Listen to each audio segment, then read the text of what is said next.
verse, Shri Krishna shares 3 very clear verses, that is 7, 8, and 9, on the utility of contemplation. In verse 7, he shares, those who contemplate, they become prashanta. Not shanta, prashanta means completely peaceful.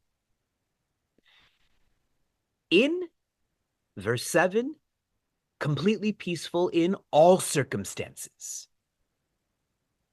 In verse 8, completely peaceful in all articles, with all articles. And then verse 9. This is our second verse of chapter 6. Completely peaceful with all beings.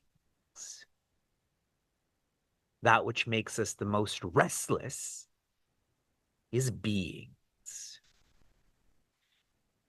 Pujaswami Tejo Nanda described this verse as the best shloka for living with beings. The best shloka. Verse 9.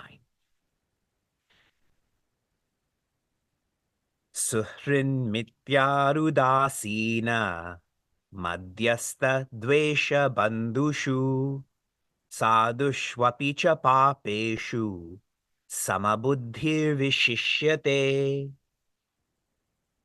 Joy. This is a dense verse, so I'm not going to go into quarters. I'm just going to open this into a framework by which we can internalize this more. Vishishyate, which means excels. The one who contemplates excels. What does this look like? Samabuddhi.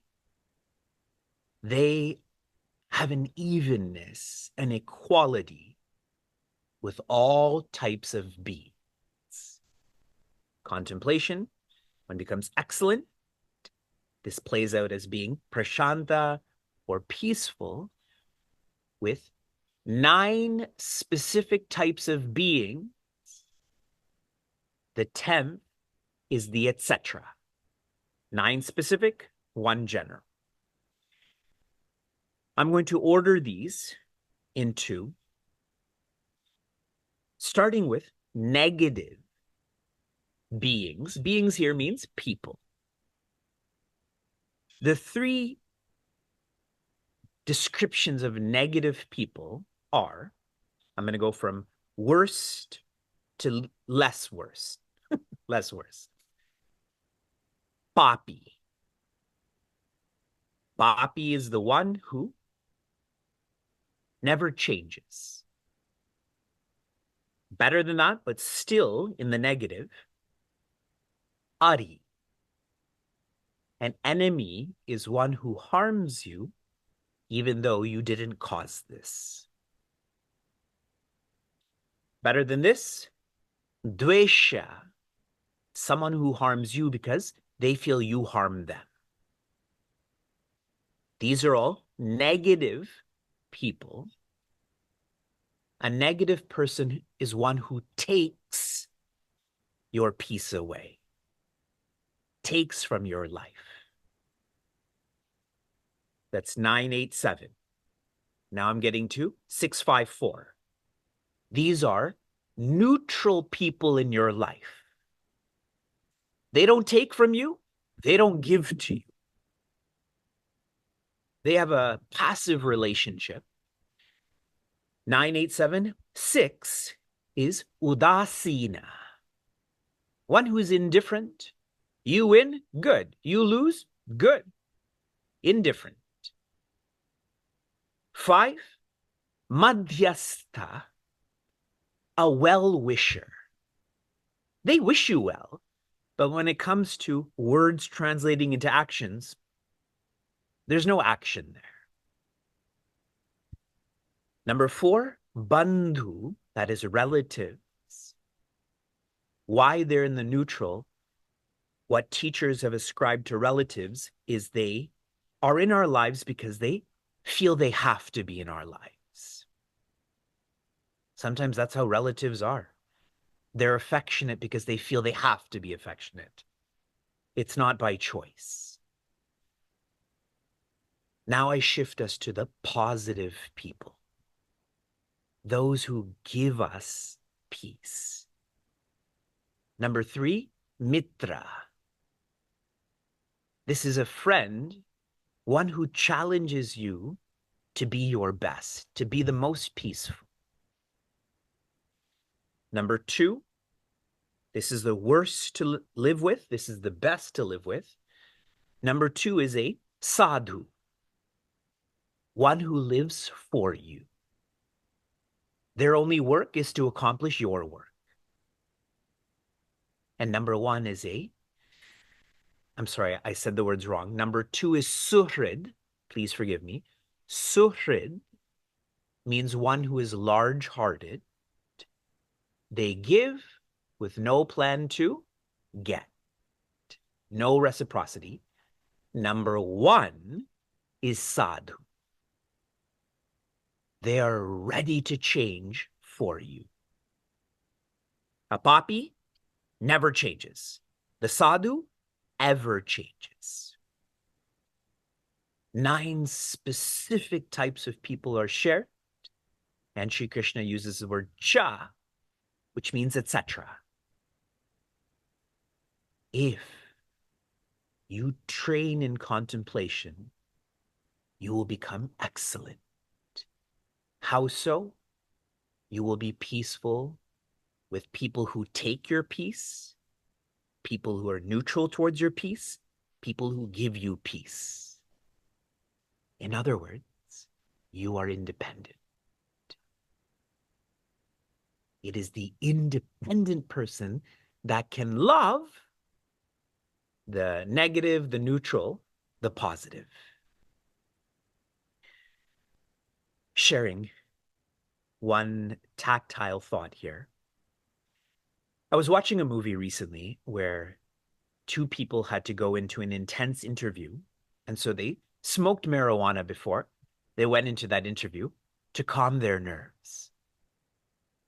Other people, they drink alcohol. What I do is I contemplate.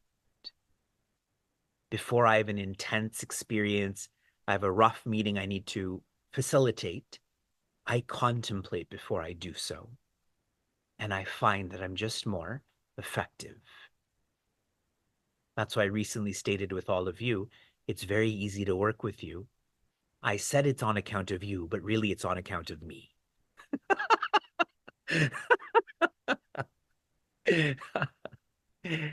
But that opportunity is available to all.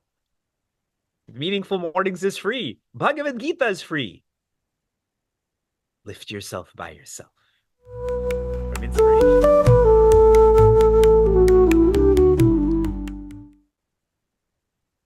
A theme of Bhagavad Gita's chapter 2 is selfishness. Now, more deeply, it is being egotistical, where one's identification is with the ego.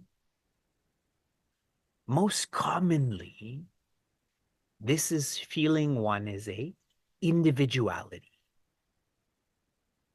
You feeling you're an individual. This is an expression of being egotistical. Naturally, one is going to live in a selfish way. Chapters 3, 4, 5, these relate to purification. To purify this sense of I, that this is more than an individuality. If you can try to visualize, this purification in chapter 3, 4, 5 is a preparation for surgery. How many of you have gone through a serious surgery before, by a show of hands? How much preparation, and I haven't, I'm only sympathizing, how much preparation was required in terms of your diet and sleep, even hair on your body? 3, 4, 5 is preparation for surgery. Chapter 6, when we have let go of, as much as we can, deservership and doership, this, in a more technical sense, is letting go of duality. Deservership and doership, these are practices in duality. When you have let go of this as much as you can, then in chapter 6, you let go of that duality or separation fully. This is only possible through dhyana or contemplation, which is the surgery. Everyone's clear. I'm giving you lots of ways to reflect on these chapters. Chapter 6 is surgery on individuality. Shri Krishna shares in verse 5, for one to lift themselves up from feeling they're an individual, a great way to do this is to feel one's an instrument. That will come in chapter 11. The way that I shared in this chapter is to really relate to an ideal. It is the ideal that lifts the mind to the intellect. I again come back to steadiness. That itself is an ideal that you will never miss meaningful morning. Doesn't matter what time zone you're in, it doesn't matter how you feel. I see a strong difference between different platforms and steadiness. In verse 9, Shri Krishna is sharing, those who have lifted themselves up, mind to intellect, then to the ego, that is contemplation, where you're trying to change the identification of the ego. If you can do this, you will excel. Excelling will feel like one being balanced with circumstances, articles, and in verse 9, beings. The papi, the ari, the dvesha, their relationship with us tends to lead to a net negative. Our interactions with them leave us more negative. The udasina, madhyastha, and bandhu, they are net neutral. When we relate to them, our peace is not negative nor positive, it is neutral. The mitra, suhrit, and sadhu, they're net positive. When we relate to them, we feel more peaceful. Now come back to vishishyate. The one who excels is balanced with net negative, net neutral, net positive. The implication of this is they are independent. They have nothing to gain, so they have nothing to lose. This is the utility of contemplation. You go from individuality to independence. It is those who are independent that love. Those in our Narada Bhakti Sutra course have repeatedly shared bhakti or anuraga is loving without I. Loving not as an individual. Shri Krishna is the best icon of being independent and loving. He had the most relationship, yet he always remained independent of all of these relationships, including his biological family.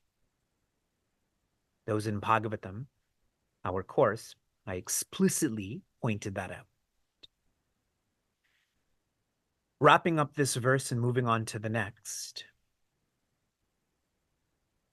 Beings, relationships, this is the best training for one to understand their vices and values.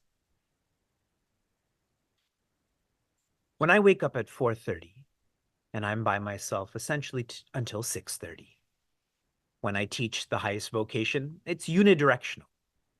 You don't type questions, you can't ask questions. Emails the same way, I'm responding. It is when my kids wake up, when my wife wakes up, when guests come over, etc. That is where the real gauge of how quiet I am comes to be. When I don't relate to anyone, there's no one to challenge me. When I have lots of relationships, those are lots of challenges. My encouragement to all, as you go about relating, feeling this is training, to not react, but rather to respond. If you feel relating is training, you will respond. If you forget that relating is training, you will react. Reacting definitely causes a net negative. Now you have access to this verse, these 9 psychological personalities. If you just pause and try to understand where this person is on this spectrum, you will be much more loving with them.